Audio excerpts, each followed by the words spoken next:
Okay, so we will start with the presentation today.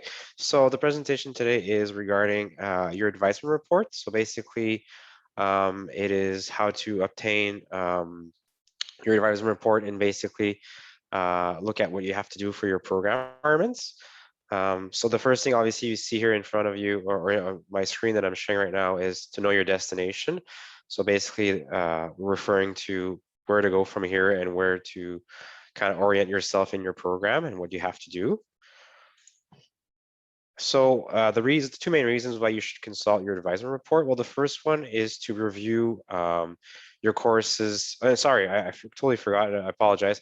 I'll just present myself. My name is Mark. I'm an academic advisor at the Faculty of Arts, and I'm joined by my colleague, Anne Strangelove, which is also an advisor at the Faculty of Arts.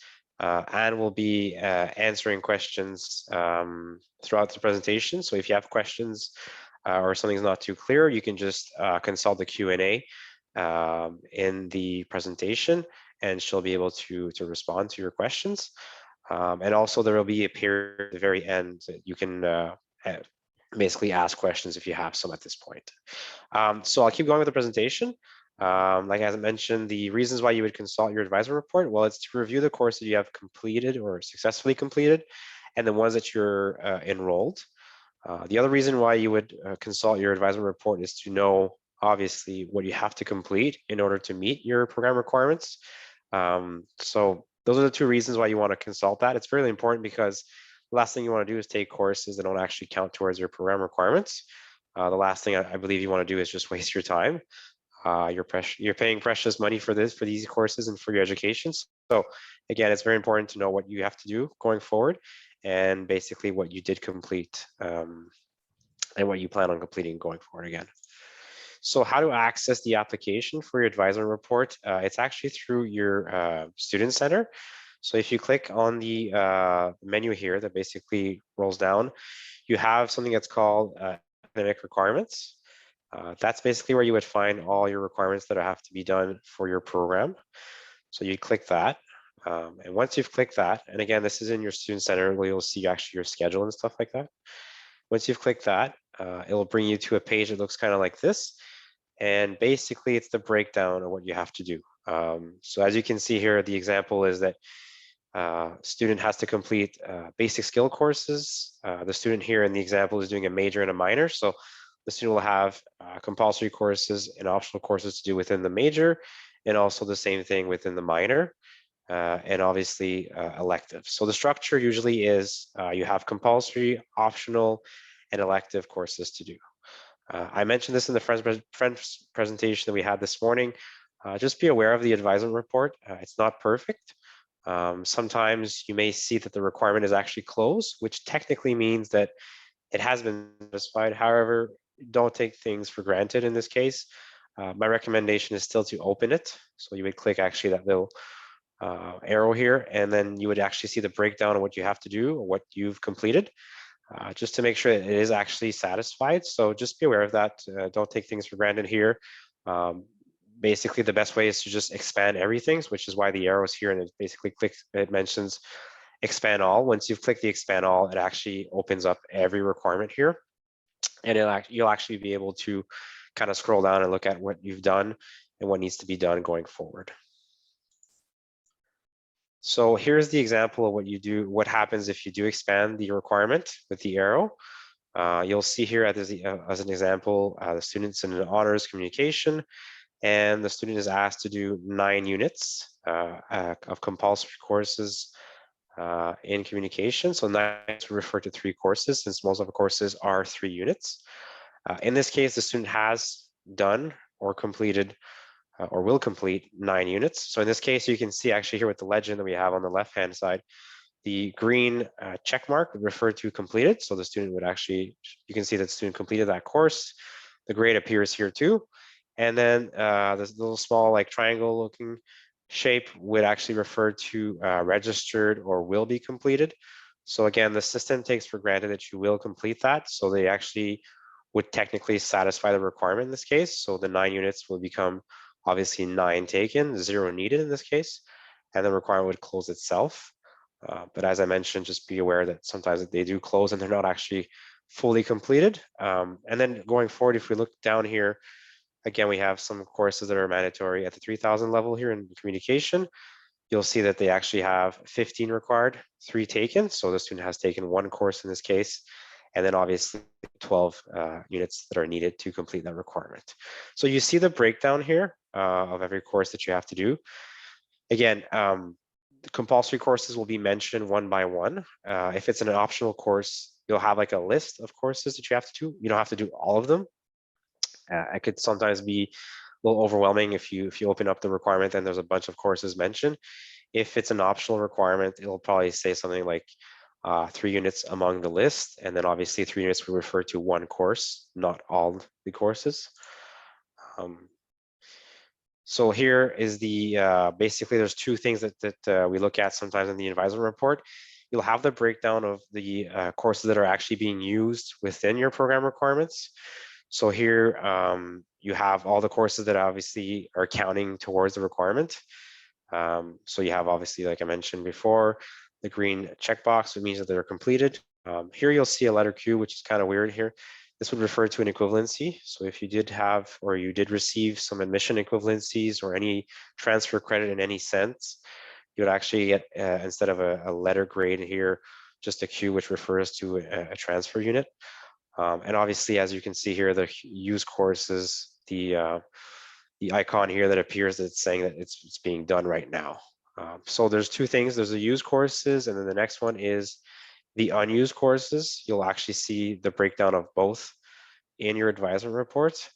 So again, if you see some courses that you believe yourself are should be used and they are currently unused, you can contact us and just question a few things regarding that. Usually what I recommend students is they actually compare the catalog on our website to what they're currently doing in terms of their program to see if it should be counted. Some students sometimes think it should be counted, but it's not. So just be aware of that. The course catalog is the best point of reference in this case. But yeah, so you have your used and your unused. So you'll have the breakdown here. So it's really easy to see what's being used and what's not being used. So again, if it's not used, obviously in this case, you would modify your course registration so that it becomes a used course. A few things I want to mention regarding the conditions for obtaining your degree. So again, you'll get the breakdown in your advisement report of what's the conditions for obtaining your degree. The first one is the 1000 level courses. Again, sorry for this mistake. We just noticed that this is actually wrong. But normally for students completing a 120 units bachelor's degree, they have a maximum of 48 units at the 1000 level that they can take. So they can't exceed 48 units. It's not 42 in this case, so I apologize. It's actually 48. So you can't take more than 48 units at the 1000 level to obtain your degree. And if you are doing a 90 units program, so not the 120, but the 90 unit program, the smaller one, it's 45 in this case. So just keep those in mind, 48 for the 120 and 45 for the 90 units program. The other thing to obtain your degree that I want to mention is the CGPA, obviously. So you have to be in good academic standing to obtain your degree. And basically the way it works is for an honors program, the minimum average to obtain your degree is a 5.0. So you have to be in good academic standing and you have to have a 5.0 and above to obtain that degree. And for our non-honors program, so most likely we're referring to the interdisciplinary program in arts. In this case, you would have to have a 4.0. So that's the minimum threshold to be considered in good academic standing to obtain your degree. So just be aware of those 2 conditions.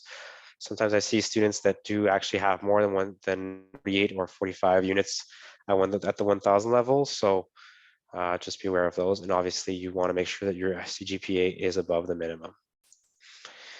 There is also a function in your advisement report where you can create a scenario. It's pretty useful.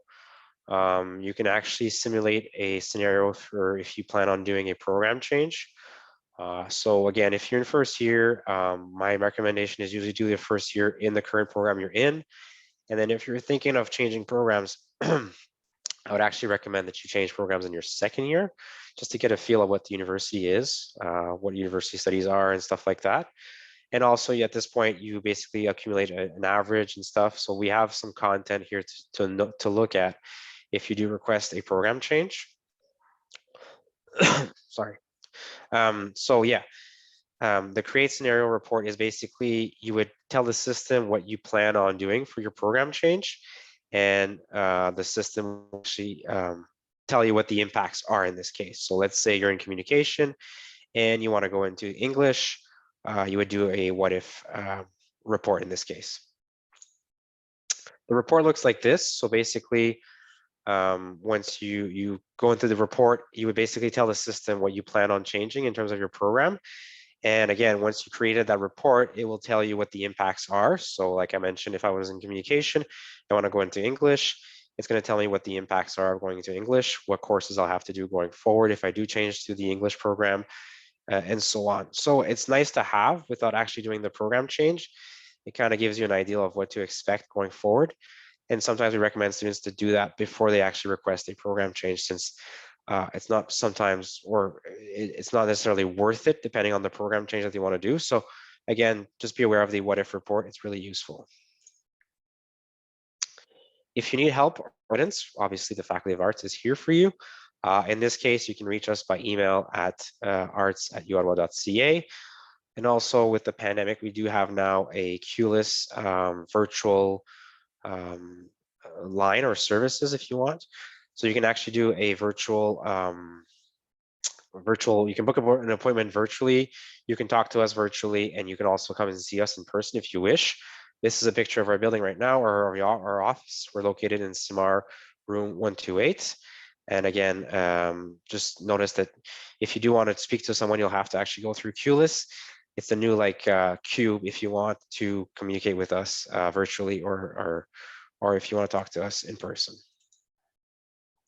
The next capsule will actually take place on Wednesday, September 22nd at 1:30 p.m.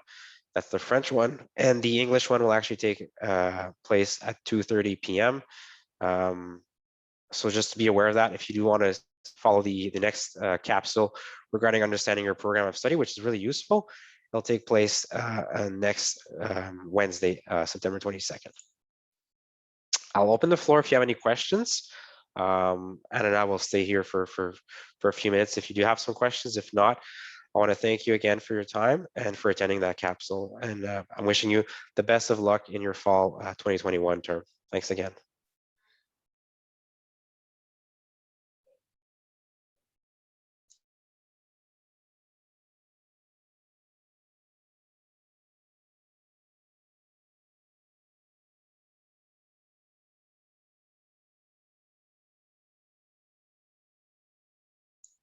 Do we have any questions, Anne? I don't think we do, eh? Yeah, no, I've got nothing in the Q&A right now. Okay, well, again, I appreciate everyone who came in for the academic capsule regarding your advisement report today. And if we don't have any questions right now, I will end the session and we'll talk soon. Thanks. Thanks, everyone.